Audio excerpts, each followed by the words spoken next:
যখন একটা ইমানদার আমলী ব্যক্তির জান কবজ করার সময় যখন হয়ে যাবে, আল্লাহ রাব্বুল আলামিন আজরাইলকে বলবেন, ও আজরাইল, যাও যাও আমার অমুক জায়গার, অমুক দেশের, অমুক জেলার, অমুক থানার, অমুক গ্রামের আমার অমুক বান্দা, আমার প্রিয় বান্দা, আমার প্রিয় বান্দি, তাকে এবার নিয়ে আসো আমার কাছে।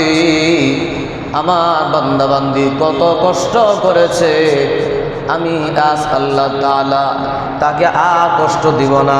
আমি আল্লাহ রাব্বুল আলামিন তার জীবনের সমস্ত কষ্টের প্রতিদান দেব। সুবহানাল্লাহ।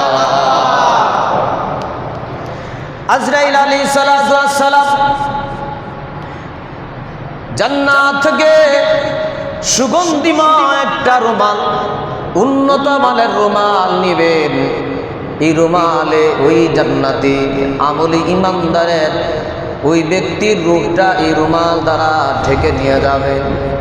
জান্নাত থেকে ভালো মানের একটা কাপড় নিয়ে যাবেন, সুগন্ধিময় কাপড়। ফেরেশতারা সাথে অন্যান্য ফেরেশতারাও থাকবে, অন্যান্য ফেরেশতারা থাকবে। জান্নাতীর সামনে এসে জান্নাতীকে সুসংবাদ দিবে, তোমার আর কোনো ভয় নাই, কোনো পেরেশান নাই। আল্লাহ রাব্বুল আলামিন মহাগ্রন্থ আল কোরআনে বলেন, ইন্নাল্লাযীনা ক্বালু রাব্বুনাল্লাহু থুম্মা ইসতাকামু তাতানাজ্জালু আলাইহিমুল মালাইকা আল্লা তাখাফু ওয়া লা তাহজানু ওয়া আবশিরু বিল জান্নাতিল্লাতী কুনতুম তুআদুন। ফেরেশতারা এসে বলবেন, যারা বলেছে আমাদের রব আল্লাহ, যারা বলেছে আমাদের রব আল্লাহ, তারপরে তারা নিজের ইমানের উপর অটল ছিল, সুম্মাস্তাকামু, ইমানের উপর অটল ছিল, অর্থাৎ ইমানের চাহিদা অনুযায়ী।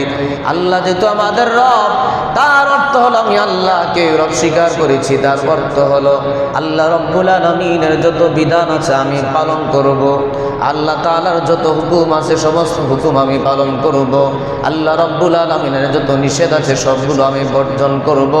এইটা আমরা তো স্বীকার করে নিয়েছি যখন আমরা কালিমা পড়েছি, লা ইলাহা ইল্লাল্লাহু মুহাম্মাদুর রাসূলুল্লাহ। এই কালিমা যখন পড়েছি তখনই তো আমরা স্বীকার করে নিয়েছি যে আল্লাহর সমস্ত বিধান পালন করব। লা ইলাহা ইল্লাল্লাহর ভিতরে এই কথা লুকায়িত আছে। যেমন একটা উদাহরণ দিই, একটা যুবক ছেলে বিবাহ করলো, একটা মেয়েকে বিবাহ করলো, বলল আমি কবুল করলাম। এই কবুলের ভিতরে যে কত কিছু নিহিত, আমি মেয়েকে কবুল করলাম। কবুল করলাম অর্থ কি? আজ থেকে তার সমস্ত দায়িত্ব আমি গ্রহণ করলাম। তার খোরপোশের দায়িত্ব আমার, তার দেখাশোনার দায়িত্ব আমার, তার থাকার দায়িত্ব আমার, সব কিছু দেখার দায়িত্ব আমার। শুধুমাত্র এই কবুল করলাম এই কথার ভিতরে, এই কথার ভিতরে আমরা যখন স্বীকার করলাম লা ইলাহা ইল্লাল্লাহ, আল্লাহ তাআলা ছাড়া কোনো মাবুদ নাই, যখন এই কথাটা আমরা স্বীকার করলাম, এই কথার ভিতরেই আছে আল্লাহ তোমার হুকুম সবগুলো আমরা মানব, তুমি যা নিষেধ করেছো সবগুলো বর্জন করব, মন গড়া পদ্ধতিতে করব না। মুহাম্মাদুর রাসূলুল্লাহ, তোমার হাবিব মুহাম্মাদুর রাসূলুল্লাহ সাল্লাল্লাহু আলাইহি ওয়াসাল্লামের তরিকা অনুযায়ী তোমার বিধিবিধান পালন করব। এই কথা সব এই কালিমার ভিতরে আছে। তাহলে যারা বলে আমাদের রব আল্লাহ, আমাদের রব আল্লাহ, আল্লাহ তাআলা বলেন, তারপরে এটার উপর তারা ধরে রইল, সুম্মাস্তাকামু, তারপরে এই কথার উপর তারা অটল রইল। তার অর্থ কি?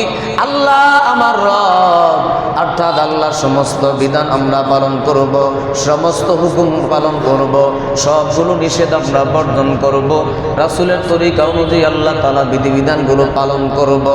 আল্লাহ তাআলা বলেন, যারা নিজের জীবন এভাবে পরিচালনা করে, ঈমান আমলের সাথে পরিচালনা করে, তাদের মরণের সময় তাতানাজ্জালু আলাইহিমুল মালাইকা, রহমতের ফেরেশতা তাদের মৃত্যুর সময় এসে হাজির হয়ে যাবে। রহমতের ফেরেশতারা তাদেরকে সুসংবাদ দিবে, আল্লাহ তাখাফু ওয়া লা তাহজানু ওয়া আবশিরু বিল জান্নাতিল্লাতী কুনতুম তুআদুন। হে ঈমানদার, হে আল্লাহর বান্দা বান্দি, আল্লাহ তাখাফু, তোমার আর কোনো ভয় নাই, আর কোনো ভয় নাই। ভবিষ্যতে কি হবে নিয়ে তোমার আর কোনো ভয় নাই। ওয়ালা তাহজান, তোমার আর কোনো চিন্তা নাই। পিছনে যা আমল করেছে এগুলোর প্রতিদান কি পাইবা, ভালো না মন্দ, এটার আর কোনো চিন্তা নাই, যেহেতু তুমি তোমার ঈমান আমল অনুযায়ী জীবন তুমি পরিচালনা করেছো। আল্লাহ তাখাফু ওয়ালা তাহজানু ওয়া আবশিরু বিল জান্নাতিল্লাতী, হে ঈমানদার, তুমি ওই জান্নাতের সুসংবাদ গ্রহণ করো, যেই জান্নাতের সুসংবাদ, যে জান্নাতের ওয়াদা তোমাদের সাথে দেওয়া হয়েছে। ফেরেশতারা ওই জান্নাতি ব্যক্তিটাকে, ঈমানদার আমলী ব্যক্তিটাকে মরণের সময় এই সুসংবাদ দিবেন, তোমার ভয় নেই, তোমার পেরেশানি নেই, তোমার জন্য ওই জান্নাতের সুসংবাদ, তুমি সুসংবাদ গ্রহণ করো, ওই জান্নাতের, যেই জান্নাতের ওয়াদা তোমার সাথে করা হয়েছে। জান্নাতের ওয়াদা করা হয়েছে, ওই জান্নাতের সুসংবাদ গ্রহণ করো। আচ্ছা, ফেরেশতারা যখন এই কথা একজন মুমূর্ষ ব্যক্তি, ঈমানদার আমলী ব্যক্তিকে যেন এই কথা বলবে, তখন তার মনটা কি খারাপ থাকবে? খারাপ থাকবে না, খুশি হয়ে যাবে। শুধু তাই না, তার সামনে সেই জান্নাতের ছবি উঠায়া ধরবে, সেই জান্নাতের উপর গিলমান দেখতে থাকবে, নাজ নেয়ামত দেখতে থাকবে, সে অস্থির হয়ে যাবে। তার রূহটা, মানুষ নামক এই দেহ, এই খাঁচা থেকে বের হওয়ার জন্য